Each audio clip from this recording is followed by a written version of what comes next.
Deepa S. Panikar here. This is my house, Sahadeva Mandiram. No bastards are here. Only me and my mother, okay? And the time is now 10:52. And what I have to tell you is actually about certain things. And I have to inform you certain things actually.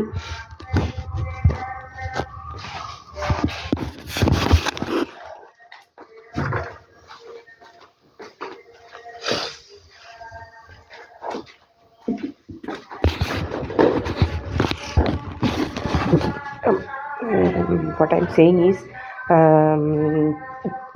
like these criminals, about these criminals, how these criminals are. Not only I am the only person who are a threat or anything.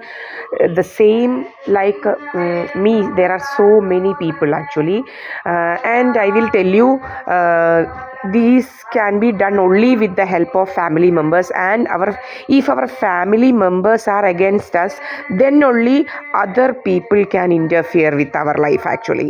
Okay, this is a truth, and you will believe, oh, my mother is that, my father is like this, my sisters are, or my brothers are like this, they are very good with me. Not at all. They will act good, they will act so good, but beware of these people actually. This is a truth. Like what happened with Pandavas, the same thing, their family members only created all the problems. Otherwise nobody will. If Kauravas was not their enemies, then none will would have become their enemies, right? So like that, the same thing is happening. Even now the same thing is happening. Okay, nothing else is happening actually. The family members are the problematic people actually. ഇതാണ് സത്യം. നമ്മളെ തന്നെ സ്വന്തം ആൾക്കാരെന്ന് വിചാരിക്കുന്ന അവരാണ്. ഇപ്പോൾ ഒരാൾ നമ്മുടെ വീട്ടിൽ ഒരു എന്താണ് പറയുന്നത്, ഇച്ചിരി കൈൻഡ് ഹാർട്ടഡ് ആയിട്ടുള്ള ഒരാളുണ്ടെന്ന് വിചാരിച്ചു, ഇച്ചിരി ദയാലു, എന്തെങ്കിലും കിട്ടിയാൽ അത് ഷെയർ ചെയ്യണം, എല്ലാവരുടെയും നല്ലത് മാത്രം ചിന്തിക്കുന്ന, പിന്നെ ഇച്ചിരി നല്ലൊരു എന്താണ് പറയുന്നത്, അവർക്കൊരു നല്ലൊരു കഴിവൊക്കെ ഉള്ള ഒരാളുണ്ടെങ്കിൽ അവരെ ഇവരങ്ങ് ഭയങ്കരമായിട്ട് യൂട്ടിലൈസ് ചെയ്യാൻ ശ്രമിക്കും. പിന്നെ പല രീതിയിൽ അതുപോലെ നമ്മളുടെ വീക്ക് പോയിൻറ്റ്സ് ഇവർ കണ്ടുപിടിക്കുക, എന്നിട്ട് അതനുസരിച്ച് നമ്മളെ എക്സ്പ്ലോയിറ്റ് ചെയ്യാൻ നോക്കുക. ഇതൊക്കെ ഇവരുടെ ഭയങ്കര പരിപാടികളാണ്. പിന്നെ നമ്മളെക്കുറിച്ച് നമ്മുടെ ക്യാരക്ടർ അസാസിനേഷൻ നടത്തുക.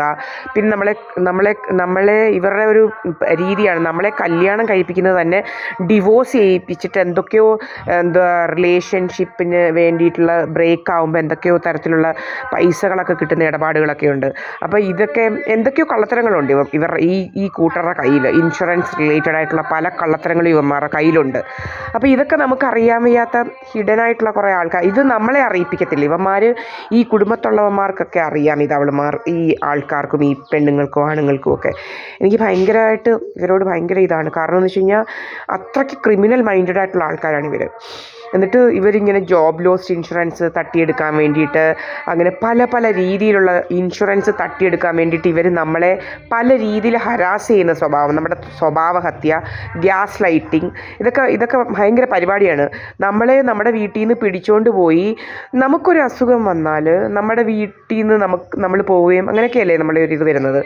അതേസമയം ഇവളുമാർ, എൻ്റെ വീട്ടിൽ നടക്കുന്ന സംഭവങ്ങളാണ്. ഇവളുമാർ കുറേ പോലീസിനെ കൊണ്ടുവരിക നമ്മുടെ വീട്ടിൽ. അത്രയ്ക്ക് വലിയൊരു തേർഡ് റേറ്റ് പ്ലേസാണ് ഈ ഓലകെട്ടിയമ്പലം എന്ന് പറയുന്നത്. ഇങ്ങനത്തെ പ്ലേസ് ഇപ്പോൾ ഇത് പലയിടത്തും നടക്കുന്നുണ്ട്. അതുകൊണ്ടാണ് ഞാൻ പറയുന്നത്. എന്താണ് പറയുന്നത്, ഇവന്മാർ നിങ്ങൾക്ക് വെറുതെ ഡിപ്രഷനാണെന്ന് പറയുക, മറ്റേതാണെന്ന് പറയുക, ഇങ്ങനെ ഇൻഡ്യൂസ് ചെയ്യുക നമ്മുടെ ബ്രെയിനിലേക്ക്. മനസ്സിലായില്ലേ? ഇതൊക്കെയാണ് ഗ്യാസ് ലൈറ്റിംഗ് എന്ന് പറയുന്ന സംഭവങ്ങൾ. അല്ലെങ്കിൽ പിന്നെ എന്താണ്, നമുക്ക് മെൻ്റൽ പ്രോബ്ലം ആണെന്ന് പറയുക.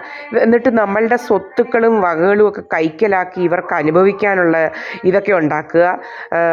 നമ്മളുടെ സ്വത്തും മുതലും ഒക്കെ ഇങ്ങനെ നമ്മൾക്ക് ഭ്രാന്താണെന്നൊക്കെ വരുത്തി നമ്മുടെതെല്ലാം പിടിച്ച് വെക്കാനുള്ള ഇതൊക്കെയാണ് ഇവരുടെ രീതി എന്ന് പറയുന്നത്. നമ്മുടെ സ്വത്തൊക്കെ ഇവരുടെ കൈക്കലാക്കാൻ വേണ്ടി നമുക്ക് മെൻ്റൽ പ്രോബ്ലം ആണെന്ന് വരുത്തുക, പിന്നെ നമ്മുടെ സ്വഭാവഹത്യ നടത്തുക. ഇതൊക്കെയാണ് ഈ കൂട്ടരുടെ രീതി എന്ന് പറയുന്നത്. ഇവരെ ഭയങ്കരമായിട്ട് സൂക്ഷിക്കേണ്ട ആൾക്കാരാണ്. ക്രിമിനൽസാണ് ഇവർ.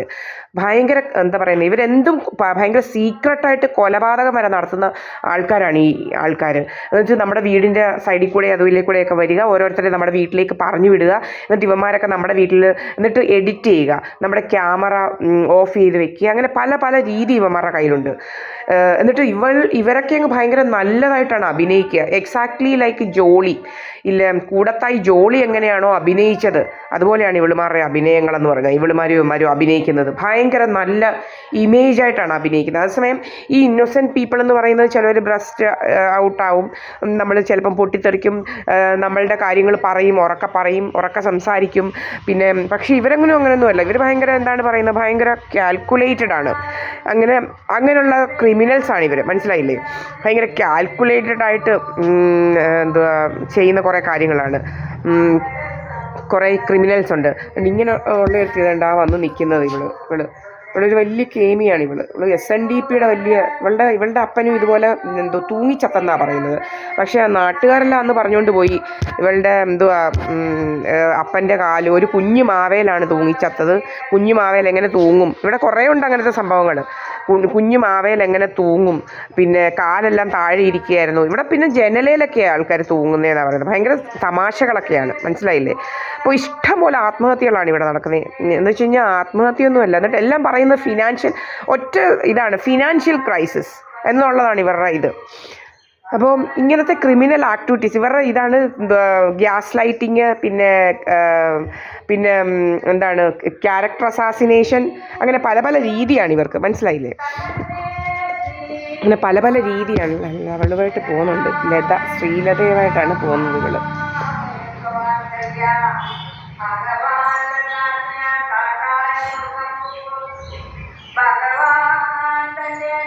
ഒട്ടിന് പോവായിരിക്കും. അപ്പോൾ ഇങ്ങനെയൊക്കെയാണ് കേട്ടോ കാര്യങ്ങൾ. അപ്പോൾ ഭയങ്കര കള്ളികളാണ് ഇവർ, ഭയങ്കര ഗ്യാസ് ലൈറ്റിംഗ് പരിപാടി, അങ്ങനെയൊക്കെയുള്ള പല പല കാര്യങ്ങളാണ് ഇവളുമാർ നടത്തുന്നത്.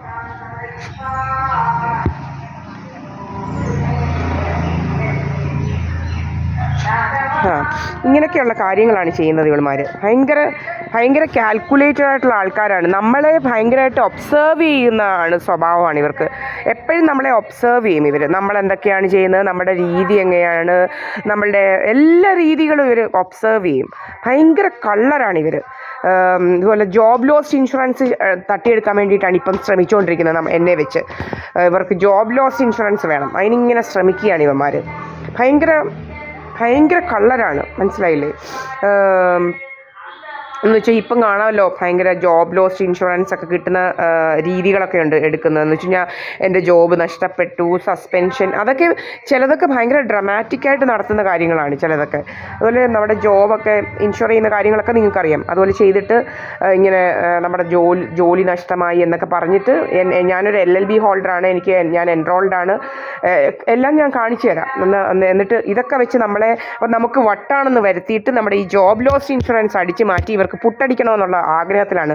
അപ്പം കുറേ കോടികളൊക്കെ കിട്ടുമെന്നൊക്കെയുള്ള ഇതാണ്. അപ്പം ഇതെല്ലാം കൂടെ എടുത്ത് നമ്മളെ വെച്ച് ഇങ്ങനെ കുറേ ഇതൊക്കെ ആക്കി അങ്ങ് പുട്ടടിക്കണമെന്നുള്ള ആഗ്രഹത്തിലാണ് ഇവന്മാരൊക്കെ ഇരിക്കുന്നത്, മനസ്സിലായില്ലേ? ഇങ്ങനെയൊക്കെയാണ് ഇവന്മാരുടെ ഈ ഇൻറ്റൻഷൻസ് എന്ന് പറയുന്നത്. നമ്മുടെ പഠിച്ച് ജോലി വാങ്ങിച്ച്, നമ്മൾ പഠിച്ച് LLB ഡിഗ്രി വാങ്ങിച്ച അത് വെച്ച് ചില കണ്ട അവളുമാരൊന്നും പഠിക്കാത്ത കുറേ ക്രിമിനൽ മൈൻഡഡ് ആയിട്ടുള്ള അവളുമാർക്കും നമ്മുടെ ജോലിയൊക്കെ നമ്മളെ കൊണ്ട് ജോലി ചെയ്യാൻ പോയാലും അവിടെ ഒന്നും ചെയ്യിപ്പിക്കാതെ ഓടിക്കുക, എന്നിട്ട് നമുക്ക് ഭ്രാന്താണെന്നൊക്കെ വരുത്തുക, എന്നിട്ട് ഇവന്മാർക്ക് ഈ ജോബ് ലോസ് ഇൻഷുറൻസ് ഒക്കെ തട്ടിയെടുക്കണമെന്നുള്ള രീതിക്കാണ് ഈ BJP എന്ന് പറയുന്നവരും കുറേ എൻ്റെ ബന്ധുക്കളായ കുറച്ച് ആൾക്കാരും ഇതിന് ശ്രമിച്ചുകൊണ്ടിരിക്കുന്നത്. ബന്ധുക്കൾ എന്ന് പറഞ്ഞാൽ എൻ്റെ സ്വന്തം ആൾക്കാർ തന്നെയാണ്. ഒരു സിസ്റ്റർ എന്ന് പറയുന്നവളും പിന്നെ ഒരു രാജമ്മ, ഇങ്ങനെയൊക്കെയുള്ളവരാണ്. നമ്മളെ ഭയങ്കരമായിട്ട് ടോർച്ചർ ചെയ്ത് പൈസ ഉണ്ടാക്കണം എന്നുള്ള രീതിയിൽ നടക്കുന്നവരാണ്. ഇവിടെ കയറി അങ്ങ് താമസിക്കുകയായിരുന്നു ഈ രാജമ്മ എന്ന് പറയുന്നവർ. എന്നിട്ട് എൻ്റെ വസ്തുവകകളൊക്കെ അന്യാധീനപ്പെടുത്തി ഇങ്ങനെ ഞാൻ എവിടെയൊക്കെ വെച്ചു, ഇതൊക്കെയാണ് ഞാൻ വെച്ച് പൈസ എടുത്ത് ഞാനതെല്ലാം അങ്ങ് പുട്ടടിച്ച് ഇങ്ങനെയൊക്കെ വരുത്തണമെന്നുള്ളതാണ് ഇങ്ങനെയൊക്കെയാണ് ഇവരുടെ ഇത്. ഈ പല പല കേസസും വരുന്നത് ഇതെല്ലാം പാവം പിടിച്ച ആൾക്കാരെ ഇങ്ങനെ പല രീതിയിൽ ട്രാപ്പ് ചെയ്യുന്നതാണ് ഇവരുടെ. ഇപ്പം ഓരോന്ന് കാണാമല്ലോ, ഇതെല്ലാം ട്രാപ്പ് ചെയ്യുന്നതാണ് ഇവന്മാർ, ഈ ക്രിമിനൽ മൈൻഡഡ് ആയിട്ടുള്ള ആൾക്കാർ. ഇവരുടെ രീതിയാണ് ക്യാരക്ടർ അസാസിനേഷൻ, ഗ്യാസ് ലൈറ്റിങ്, അങ്ങനെയൊക്കെയുള്ള പല രീതികൾ. ഭയങ്കരമായിട്ട് ടോർച്ചറിങ് ചെയ്യുന്ന ആൾക്കാരാണ് ഇവർക്ക് വേറെ ജോലികളൊന്നുമില്ല. നമ്മളെ ഇവിടെ നിങ്ങൾ വന്നാൽ ഇവിടെ നിങ്ങൾ വന്ന് അന്വേഷിച്ചാൽ ഈ സുബ്രഹ്മണ്യൻ എന്ന് പറയുന്നവൻ നിങ്ങളിവിടെ വന്ന് അന്വേഷിച്ചാൽ അറിയാം, ഇവന് ഒരു ജോലിയും വേലയും കൂലിയില്ല. അതുപോലെ സോമരാജനൊന്നും ഒരു ജോലിയും വേലയും കൂലിയില്ല. സുബ്രഹ്മണ്യൻ എന്ന് പറയുന്നവൻ ഇവന് വർഷങ്ങളായിട്ട് ഇങ്ങനെ ഇവൻ്റെ വീട്ടിൽ തന്നെ ഇരിപ്പാണ്. ഇവൻ എവിടുന്ന് കാശ് കിട്ടുന്നു? ഇതൊക്കെ അന്വേഷിക്കണം. ഇവൻ എവിടെ നിന്നാണ് ഈ കാശ് ഇത്രയും കിട്ടുന്നത്? നമ്മൾ ഇത്രയും പഠിച്ചിട്ട് നമ്മളെ ജോലി ചെയ്യാൻ സമ്മതിക്കുന്നില്ല. നമുക്ക് അതിൻ്റേതായ ഇതുണ്ട്. ഇവൻ ഇങ്ങനെ ഇരിക്കുകയാണ്, ഇവൻ ഇതെല്ലാം ചെയ്തിങ്ങനെ ഇരിക്കുന്നു. ഇവൻ എവിടെ നിന്നാണ് ഇത്രയും കാശ് ഇങ്ങനെ ഇവൻ്റെ കൈ വരുന്നത്? ഇവനിങ്ങനെ 5 നേരം കള്ളു കുടിക്കാനും ഇതുവഴി ഇങ്ങനെ നടക്കാനും ഒക്കെ ഇവന് ഭയങ്കര ഇവനെവിടെ നിന്ന് ഈ കാശെല്ലാം കിട്ടുന്നത്? ഇങ്ങനെ പലരുടെയും സോഴ്സ് അന്വേഷിക്കണം. എന്നാലും ഇവന്മാരുടെ കള്ളത്തരങ്ങൾ മനസ്സിലാകത്തുള്ളൂ. ഇവന്മാരിങ്ങനെ നമ്മളെയൊക്കെ വെച്ചിങ്ങനെ പല രീതിയിൽ കള്ളത്തരങ്ങളും ഉണ്ടാക്കി കാശ് വാങ്ങിച്ച് ഇങ്ങനെ ഇരിക്കുക. കുറേ ആൾക്കാരുണ്ട്. ഈ പ്രീതായസ് പണിക്കറിൻ്റെ സോഴ്സ് എന്താണ്, അവൾ എന്താണ് ചെയ്യുന്നത്? ഇവൾ പറയുന്നത് ഇവൾ ഏതാണ്ട് MPharm PhD ഒക്കെയാണെന്നാണ് പറയുന്നത്. പക്ഷേ അങ്ങനെയൊന്നും അല്ല, എന്തൊക്കെയോ കള്ളത്തരമുണ്ട്. ഇവൾ ഏതോ ഒരു BPharm കോളേജിലെങ്ങാണ്ട് ഈ നമ്മുടെ അറ്റൻഡർ രീതിയിലുള്ള ഏതാണ്ടായിട്ട് നിൽക്കുന്നത് തോന്നുന്നു, ലാബിൽ ഏതാണ്ട്. ഇവളുടെ കയ്യിലുണ്ട് എല്ലാ ഈ പോയിസണസ് ആക്ടിങ് പോയിസണും. ഞാൻ പലപ്പോഴും കണ്ടിട്ടുണ്ട് ഇവൾ ആസിഡ് വാങ്ങിക്കുന്നതും എല്ലാം. നമ്മുടെ വെള്ളത്തിനകത്ത് ആസിഡ് ചേർക്കുക. നമ്മൾ കുളിച്ചിട്ട് വരുമ്പോഴത്തേക്കും നമ്മുടെ മുഖമെല്ലാം കറക്കും. എങ്ങനെയാണെന്നറിയത്തില്ല. നമ്മുടെ വെള്ളത്തിനകത്ത് ഇതുപോലെ നമ്മൾ പിടിച്ചിട്ടുണ്ട് അവരെ, വെള്ളത്തിനകത്ത് കലക്കാൻ വരുന്നവനെയൊക്കെ നമ്മൾ പിടിച്ചിട്ടുണ്ട് അന്ന്. പക്ഷേ നമുക്ക് അറിയത്തില്ലായിരുന്നു ഇവൻ എന്തിനാണ് വരുന്നതെന്നുള്ളത്. ഇവൻ 11 മണി രാത്രിയായപ്പോഴേ ഇവൻ ചാടി വരുന്നത് വടക്കൂന്ന്. ഇവൻ്റെ അച്ഛൻ്റെ പേര് റെജീന, ഇവൻ്റെ പേര് നമുക്കറിയത്തില്ല. അവൻ മരിച്ചുപോയി, കിഡ്നി രോഗമാണെന്ന് പറഞ്ഞുകൊണ്ട് അവനെ എല്ലാം റെഡിയാക്കിയത്. അവൻ്റെ മോനാണ് ഈ ചാടി വന്നത്, വടക്കൂന്ന് ചാടി വന്നിട്ട് ഇവൻ. അപ്പം ഞാനും ഇവിടുത്തെ ഒരു ജോലിക്കാരൻ, അപ്പം ഞാൻ ഒറ്റയ്ക്കുള്ളതുകൊണ്ടൊരു ആ ജോലിക്കാരൻ്റെ മോൾ ഇവിടെ വന്ന് കൂട്ടി കിടക്കുമായിരുന്നു. അയാൾ ഈ രവി എന്ന് പറയുന്ന ആളും കൂടെ നമ്മൾ പുറത്ത് നിൽക്കുമ്പോഴാണ് ഇവൻ ഇങ്ങനെ മൊബൈൽ ഫോൺ ടോർച്ചുമായിട്ട് ഇങ്ങനെ ഓടി വരുന്നത്, ഓണാക്കി ഇങ്ങനെ ഓടി വരികയാണ്. അപ്പോൾ ഇവൻ പ്രതീക്ഷിക്കുന്നില്ല ഞങ്ങളവിടെ കാണുമെന്നുള്ളത്. ചാടി വന്ന് പെടുന്നത് ഞങ്ങളുടെ മുന്നിലോട്ടാണ് ഇവൻ. അപ്പം ഞാൻ ചോദിച്ചു, നീ എവിടെ പോവാടാ എന്ന് ഞങ്ങൾ ഇവനെ പിടിച്ചു നിർത്തി ചോദിച്ചു. നീ എവിടെ പോവാടാന്ന് ചോദിച്ചു. അന്നേരം ഇവൻ പറഞ്ഞു ഇവൻ എന്താണ് മൂത്രം ഒഴിക്കാൻ ഇറങ്ങിയതാണെന്ന്. ഞാൻ ചോദിച്ചു, ഇവൻ്റെ വീടെന്ന് പറഞ്ഞു കഴിഞ്ഞാൽ ഇവിടുന്ന് ഒരു 600 മീറ്റർ ദൂരെയാണ്. അവൻ വന്ന വഴി എന്ന് പറഞ്ഞാൽ ഭയങ്കര കാടാണ്. ഇവിടെ വന്നാൽ എല്ലാം കാണിച്ചു തരാൻ പറ്റുന്ന രീതിയിലുള്ള ഇതാണ് സംഭവങ്ങളൊക്കെ. ഇവൻ ഈ 600 മീറ്റർ, ഞാൻ ചോദിച്ചു, നീ 600 മീറ്റർ നിൻ്റെ നീ ഒരാൾ മൂത്രം ഒഴിക്കാൻ ഇറങ്ങുക എന്ന് പറയുന്നത് വീടിൻ്റെ ഇതായിരിക്കുമല്ലോ, വീടിൻ്റെ പരിസരത്തായിരിക്കും. ഇവൻ്റെ വീട് 600 മീറ്റർ നീ താണ്ടി മൂത്രം ഒഴിക്കാൻ പോച്ചയിലയ്യത്ത് പറഞ്ഞോടാന്ന് ഞാൻ ചോദിച്ചു ഇവനോട്. അപ്പോൾ ഇവൻ പറയുകയാണ് എന്താണ്, ഞാൻ ചോദിച്ചു നീ സത്യം പറയണം. അപ്പോൾ ഇവൻ ഉടനെ മാറ്റി, ഇവൻ്റെ മൂത്രം ഒഴിക്കുന്നതെന്നുള്ളത് മാറ്റി വെച്ചു. ഇവൻ പറഞ്ഞു ആരോ ഇതുവഴി ഓടിപ്പോയി അവനെ പിടിക്കാൻ വന്നതാണ്. ഞാൻ ചോദിച്ചു, ചേട്ടാ ഞങ്ങളിവിടെ നിൽക്കുക, ഇതുവഴി ഒരാളും ഓടിയില്ല. അപ്പം ഞാൻ ചോദിച്ചു, നീ എന്തോ ഇവിടെ ഞാൻ ഒറ്റയ്ക്കുള്ളതെന്ന് പറഞ്ഞാൽ ഞങ്ങളുടെ വീടെങ്ങാണ്ട് കുത്തിപ്പൊളിക്കാൻ വന്നതാണോ എന്ന് ചോദിച്ചു. അന്നേരം ഇവിടെ ഉടനെ ഒരു മൊമെൻറ്റ് പോലും ഇവൻ ആലോചിക്കാതെ അതിനെൻ്റെ ഈ ടൂൾസൊന്നും ഇല്ലല്ലോ. അപ്പോൾ ഇവൻ അതിന് വന്നതല്ല, മനസ്സിലായല്ലോ. അപ്പം നമുക്ക് ഓരോരുത്തരുടെ ആ ഒരു ആൻസറിങ്ങിൽ കൂടെ നമുക്ക് മനസ്സിലാവും. ഒരു ചിന്തിക്കുക പോലും ചെയ്യാൻ എൻ്റെ കയ്യിൽ അതിന് ടൂൾസ് ഒന്നും ഇല്ലല്ലോ. ശരിയാണ് കേട്ടോ. കൈയൊക്കെ ഇങ്ങനെ പൊക്കി കാണിച്ചിട്ടാണ് ഇവൻ പറയുന്നത്. പിന്നെ ഇവനിങ്ങനെ പോക്കറ്റിൽ ഇങ്ങനെ അങ്ങ് തപ്പി പിടിക്കുന്നുണ്ടായിരുന്നു ഇവൻ്റെ ഒരു പോക്കറ്റിൽ. അപ്പോൾ നമുക്ക് അന്ന് ഇതൊന്നും അറിയില്ല. പിന്നെയാണ് ഇവൻ ഇങ്ങനെ പോക്കറ്റെ പിടിക്കുന്നത്, ഇവനെ കൊണ്ടു നടന്നിട്ട് അങ്ങ് വിട്ട്. അപ്പം നമുക്കറിയത്തില്ല ഇവൻ എന്തിനാണ് വന്നതെന്നൊന്നും നമുക്ക് മനസ്സിലായില്ല. അത് കഴിഞ്ഞിട്ടാണ് നമ്മളുടെ ഫുള്ള് ബോഡി ഇങ്ങനെ അങ്ങ് കറക്കാൻ തുടങ്ങി. മുഖമൊക്കെ അങ്ങ് കറക്കുക എന്ന് വെച്ചാൽ ദിവസത്തിന് അങ്ങ് കറുത്ത് വരിക. അങ്ങനെയാണ്. എന്നിട്ട് ഈ കറുപ്പൊന്നും അല്ലാന്ന് എന്നിട്ട് വേറൊരു വീട്ടിൽ പോയി നിന്ന് സഡനായിട്ട് തന്നെ. അന്നേരം 2 ദിവസം കൊണ്ടാണ് നമ്മുടെ ഈ കറുപ്പൊക്കെ അങ്ങ് മാറി, ഫുള്ള് അങ്ങ് വെളുത്ത്. അപ്പം അവിടുത്തെ അവർ തന്നെ, അയ്യോ ദീപ എങ്ങനെ, അപ്പം ഞാൻ നല്ല വെള്ളയാണ്, അപ്പം ദീപ അങ്ങ് വെളുത്തല്ലോ, ഇത് കറുപ്പൊക്കെ മാറിയല്ലോ എന്ന് പറഞ്ഞു കേട്ടോ. അപ്പം മനസ്സിലായല്ലോ.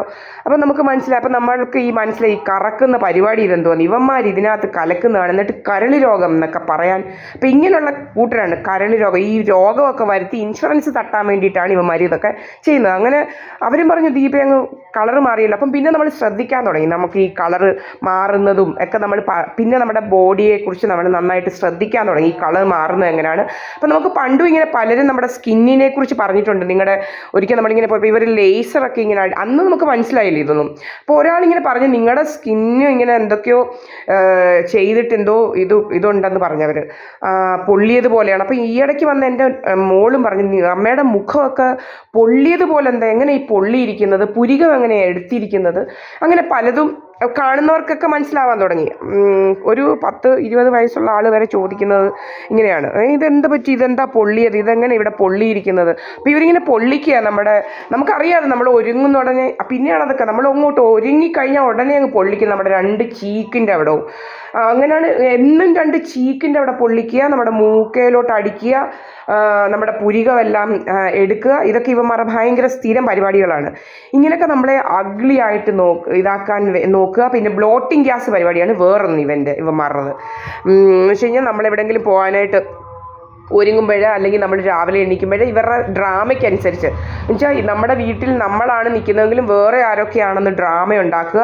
അങ്ങനെ പല പല ഡ്രാമയാണ്. അങ്ങനെ ബ്ലോട്ടിങ് ഗ്യാസ് അടിച്ചാണ് നമ്മളുടെ ബോഡിക്ക് വ്യത്യാസങ്ങൾ വരുത്തുക. അതുപോലെ വാട്ടർ റിറ്റൻഷൻ ക്രിയേറ്റ് ചെയ്യുക. അത് കിഡ്നിയുടെ ഇടത് സൈഡിലോട്ടാണ് ഇതെല്ലാം ചെയ്യുന്നത്. ലെഫ്റ്റ് സൈഡാണിത്. ലെഫ്റ്റ് സൈഡാണ് ഇവന്മാർ ടാർഗറ്റ് ചെയ്യുന്നത്. ആണുങ്ങളുടെ എനിക്കറിയത്തില്ല, എൻ്റെത് എനിക്കറിയാം ലെഫ്റ്റ്. അപ്പം ഞാനിങ്ങനെ ഇപ്പം അഡ്വർടൈസ്മെൻറ്റ് കാണുന്നുണ്ട് എൻ്റെ ഇടത് കാലം. അപ്പം എന്തൊക്കെയോ ഇത് ചെയ്യുന്നതാണ്. ഇടത് കാല്, ഇടത് കണ്ണ്, ഇടത് സൈഡിനെ ഫുള്ളാണ് ഇവന്മാരിങ്ങനെ ടാർഗറ്റ് ചെയ്ത് വെച്ചിരിക്കുന്നത്. അപ്പോൾ ഇപ്പം എന്നോട് അതുപോലെ ഒരു വലിയ അഡ്വക്കേറ്റ് പറഞ്ഞു ഇതൊക്കെ പണ്ടേ ഉള്ളതാണ്, 1998 മുതലേ തുടങ്ങിയതാണ് ഈ മൊബൈൽ ആപ്ലിക്കേഷനിൽ കൂടെ ഇങ്ങനെ എന്താ ലേസർ അടിക്കുന്നതും അങ്ങനെയൊക്കെയുള്ള കാര്യങ്ങൾ. ഡ്യൂസ് എന്നാണ് അത്, ഇതാണ് എന്തോ മൊബൈലിൽ ഇവന്മാരുടെ കയ്യിൽ ആപ്ലിക്കേഷൻ ഉണ്ട്, ഇവന്മാർ ഇതെല്ലാം ചെയ്യുന്നത്. നമ്മൾ പോകുന്നിടത്ത് ഫോളോ ചെയ്യും. നമുക്ക് ചെസ്റ്റ് ടൈറ്റ്നെസ് എന്ന് വേണ്ട പല കാര്യങ്ങളും ഇവന്മാർക്ക് ഈ മൊബൈൽ വഴി ചെയ്യാൻ പറ്റും. കാരണം നമുക്കറിയാതെ അല്ലാത്ത കുഴപ്പമൊന്നും നമുക്കൊരു കുഴപ്പമില്ല. ഇവന്മാർ ഇത് അടിക്കുക, പോയിസണസ് ഗ്യാസ് അടിക്കുക, അതുപോലെ ഭയങ്കരമായിട്ട് സ്മോക്ക് നമ്മുടെ വീട്ടിലോട്ട് അടിക്കുക, ഇങ്ങനെ പല പല കാര്യങ്ങൾ. അതുപോലെ ക്യാരക്ടർ അസാസിനേഷൻ. ഇവന്മാരുടെ ഈ സദാനന്ദ മന്ദിരത്തിലൊരു സോമരാജൻ എന്ന് പറയുന്നവനാണെങ്കിൽ ഇങ്ങനെ പല വീടുകളിൽ നടക്കുന്നവനാണ്. അവൻ ആദ്യമേ ഒരു കൈതവളയിലെ വീട്ടിലായിരുന്നു കയറിയത്. കൈതവള വീട്ടിൽ കയറി അവിടുത്തെ അയാളുടെ ഭാര്യയും പിന്നെ 2-3 പെണ്ണുങ്ങളും ഉണ്ട്. അവിടെ സ്ഥിരം പോക്കായിരുന്നു ഇവൻ്റെ ജോലി. അത് കഴിഞ്ഞിട്ട് അവിടുന്ന് പിന്നെ അവിടെയും പോകും. പിന്നെ ഒരു LG നിവാസ് എന്ന് പറയുന്നിടത്തോട്ടാണ്. അവിടെ 2 പെണ്ണുങ്ങൾ, അമ്മായിയമ്മയും മരുമോളും, അവരെ ഇതാക്കിയത്. ശ്രീജ എന്ന് അവരുടെ പേര്. അവളെ കൊണ്ട് നടപ്പായിരുന്നു ഇയാളുടെ ജോലി മുഴുവൻ. പിന്നെ അവളെ കൊണ്ട് ഈ നാട്ടുകാരെല്ലാം അവളിച്ചിരി ഫ്രീ ആയിട്ട് ഇടപെടുന്ന ഒരാളാണ്. അതുകൊണ്ട് ആണ് ഇത് ഇവന്മാരപ്പം ഏതെങ്കിലും ആൾക്കാർ വന്നാൽ ഉടനെ കൈ കാണിച്ചുകൊണ്ട് അവരുടെ പുറകിന് കയറിപ്പോവും. വണ്ടി കിട്ടാഞ്ഞിട്ട് നോക്കി നിൽക്കാൻ വയത്തോണ്ടൊക്കെ ആയിരിക്കും. അങ്ങനെയുള്ളൊരു ഇതാണ്. എന്നിട്ട് ഇയാൾ ഇതൊക്കെ മുതലെടുത്ത് ഇവളെ കൊണ്ടങ്ങ് നടപ്പായിരുന്നു ജോലി, ഈ സോമരാജൻ. അപ്പം നാട്ടുകാരെല്ലാം പറയുന്നതും ഇവൻ്റെ കൂടാണെന്നാണ്. ഇങ്ങനെയൊക്കെയാണ് ഇവന്മാർ കഥകളുണ്ടാക്കുന്നത്. പിന്നെ ഇവൻ വേറെ ആൾക്കാരുടെ കൂടെയാണ്. ഇങ്ങനെ പലർക്കും പലയിടത്തും പല ഇതുണ്ടെന്ന് വരുത്തുക. അതുപോലെ തന്നെയാണ് നമ്മുടെ കാര്യങ്ങളും ഇതുപോലെ. നമ്മളതുപോലെ നമ്മുടെ അങ്ങനെയൊന്നും പോകാത്ത ഒരാളാണെങ്കിൽ ഇവർ ഈ ജോളി മോളുടെ ഇതിൽ പറഞ്ഞിട്ടുണ്ടായിരുന്നല്ലോ അവളിങ്ങനെ കൂടോത്രം ചെയ്യാൻ പോകുന്ന ആളാണെന്നും ഒക്കെ. അതെല്ലാം അന്ന് കേസ് വന്ന സമയത്ത് പറഞ്ഞിട്ടുണ്ടായിരുന്നു ഇവൾ കൂടോത്രത്തിൻ്റെയൊക്കെ ആളാണ്, ഏതോടെയൊക്കെയോ പോയി ബ്ലാക്ക് മാജിക് ഒക്കെ നടത്തുന്ന സ്വഭാവക്കാരിയാണെന്ന്. അതുപോലെ തന്നെയാണ് ഇവളുമാർ ബ്ലാക്ക് മാജിക്കിന് പോവുക. ഇങ്ങനെ ഈ പ്രീതാസ് പണിക്കർ എന്ന് പറഞ്ഞുള്ളൊരു എൻ്റെ സിസ്റ്ററാണ് അവൾ നാഗർകോവിലിൽ നിന്ന് വരെ ഇവള് നമുക്ക് എന്തുവാ കരിക്കിനകത്ത് ഏതാണ്ടെല്ലാം കൊണ്ടുവന്ന് തന്നിട്ടുണ്ട്. കരിക്ക്, പഴം, പിന്നെ ഒരു വെറ്റിലക്കകത്ത് എന്തൊക്കെയോ വെച്ച് കൊണ്ടുവന്ന് നമുക്ക് തന്നിട്ടുണ്ട്. നമുക്ക് അന്നൊന്നും ഇവളെ അറിയത്തില്ലായിരുന്നു. ഇവൾ ഇത്തരക്കാരിയാണെന്ന് നമുക്ക് അറിയത്തില്ലായിരുന്നു. അതുകൊണ്ട് നമ്മൾ ശത്രുദോഷത്തിനാണെന്ന് പറഞ്ഞുകൊണ്ട് ഇവൾ തരുന്നത്. ശത്രുദോഷം എന്നും പറഞ്ഞുകൊണ്ടാണ് നമുക്ക് തന്നത്. ശത്രുദോഷത്തിനാണെന്ന്, എന്തോ ശത്രുദോഷമാണെന്ന് പറഞ്ഞുകൊണ്ടെന്ന് അറിയത്തില്ല. ഇങ്ങനെയൊക്കെ എനിക്കും എൻ്റെ കൊച്ചിനും തന്നിട്ടുണ്ട് ശത്രുദോഷത്തിനാണെന്ന് പറഞ്ഞുകൊണ്ട്. ഇവളിങ്ങനെ ഇതുപോലെ ഇങ്ങനെയൊക്കെ ആരെങ്കിലും കൊണ്ടു തന്നാൽ ഇതൊന്നും കഴിക്കുകയോ ചെയ്യരുത്. ഇതാ അങ്ങനത്തെ ഇല കഴിക്കുന്നൊക്കെ പറഞ്ഞാൽ ഒരിക്കലും ചെയ്യരുത് അതൊന്നും. ഇങ്ങനത്തെ ഭയങ്കര ക്രൂക്കഡായിട്ടുള്ള ആൾക്കാരാണ്. ഇപ്പം നിങ്ങൾക്ക് തന്നെ അറിയാം കൊച്ചിയിലൊക്കെ നടക്കുന്നത് എന്താ സാത്താൻ സേവയോ എന്തൊക്കെയോ പല പല കള്ളത്തരങ്ങളൊക്കെ നടക്കുന്നുണ്ടെന്നാണ് എല്ലാവരും പറയുന്നത്. അപ്പം അങ്ങനെയുള്ളൊരു ഡാർക്കായിട്ടുള്ള ഒരു സൊസൈറ്റി നമ്മുടെ ഇടയിലുണ്ട്, നമ്മുടെ സൈഡിൽ തന്നെ ഉണ്ട്. നമ്മുടെ കുടുംബക്കാരാണ് ഇതിൻ്റെ എല്ലാം പറകിൽ. കുറേ ക്രിമിനൽ മൈൻഡഡ് ആയിട്ടുള്ള കുടുംബക്കാരെ ഇവർ വെച്ചിട്ടുണ്ട്. പ്രത്യേകിച്ച് എൻ്റെ അഭിപ്രായം ഈഴവ ജാതി എന്ന് പറഞ്ഞാൽ ഭയങ്കര കള്ളരാണ് അവർ. ഈഴവ ജാതിക്ക് ഇതെല്ലാം അറിയാം. കുറേ കള്ളത്തരങ്ങൾ അവന്മാർ ചെയ്യുന്നുണ്ട്, കുറേ കള്ളത്തരങ്ങൾ. അതുപോലെ നമ്മളെ ഇവിടെ ഈഴവരാണ് കൂടുതലും. എന്നിട്ട് നമ്മളെ ഇങ്ങനെ ടാർഗറ്റ് ചെയ്ത് നമ്മളെ ഇതാക്കുന്ന ജോലിയാണ് ഇവന്മാർക്കുള്ളത്. ഭയങ്കരമായിട്ട് ടാർഗറ്റ് ചെയ്തിട്ട് നമ്മുടെ സ്വത്തും മുതലും ഒക്കെ പിടിച്ചെടുക്കണം എന്നുള്ള രീതിയിൽ നമ്മളെ ഇതാക്കുക. അങ്ങനെ പല പല രീതിയാണ് ഇവന്മാർക്ക്. നമുക്ക് വിശ്വസിക്കാൻ പറ്റാത്ത ആൾക്കാരാണ് പലതും ഇവന്മാർ ചെയ്യുന്നത്. നമ്മളെ പിടിച്ചു കെട്ടിക്കൊണ്ട് പോവുക, ഇതൊക്കെ വലിയ വലിയ ഗൂണ്ടായിസമാണ് ഇവിടെ നടക്കുന്നത്. ഗൂണ്ടായിസം വെച്ചാൽ ഭയങ്കര ഗൂണ്ടായിസം. ഇവരൊക്കെ ആരാണ് വല്ലവരുടെയും വീട്ടിൽ വരിക, പോലീസിനെ കൊണ്ടുവന്ന് അടിച്ചു തുറക്കുക, അങ്ങനെയൊക്കെ ഭയങ്കര എന്താ പറയുക, ഭയങ്കര വയലൻറ്റ് നേച്ചേർഡ് ആൾക്കാരാണ്. എന്നിട്ട് ഇവർക്ക് എന്തും പറയാം, പക്ഷെ നമ്മൾ സംസാരിച്ചാൽ നമുക്ക് സംസാരിക്കാൻ പറ്റത്തില്ല. അവർക്കൊക്കെ സംസാരിക്കാം ഭയങ്കരമായിട്ട്. ഇവിടെ പണ്ടെന്ന് പറഞ്ഞാൽ ഭയങ്കര എന്നും ഭയങ്കര വഴക്കുള്ളടമായിരുന്നു. ഇപ്പം എല്ലാം സൈലൻ്റായി. നമ്മൾ ഇവന്മാർ ചെയ്യുന്നതിനെക്കുറിച്ച് നമുക്ക് സംസാരിക്കാനുള്ള സ്വാതന്ത്ര്യമില്ല. ഇവന്മാർ ചെയ്യുന്നത് നമ്മൾ മിണ്ടാതിരുന്നോണം, മനസ്സിലായില്ലേ? അങ്ങനെയൊക്കെയുള്ള ടോർച്ചറിങ് ചെയ്യുന്ന ആൾക്കാരാണ്. നമ്മുടെ സ്വഭാവഹത്യ നടത്തി നമ്മളെ ഇതാക്കാൻ നോക്കുക. അങ്ങനെ പല പല രീതിയാണ് ഇവരുടേത്. അങ്ങനത്തെ ഉള്ള ക്രിമിനൽ മൈൻഡഡ് ആണ്. ഭയങ്കര കുറ്റകൃത്യ വാസനയുള്ളവരാണ് ഇവർ. ഭയങ്കര കുറ്റകൃത്യ വാസന, സാധാരണക്കാരല്ല, ഭയങ്കര കുറ്റകൃത്യ വാസനയാണ് ഇവർക്കുള്ളത്.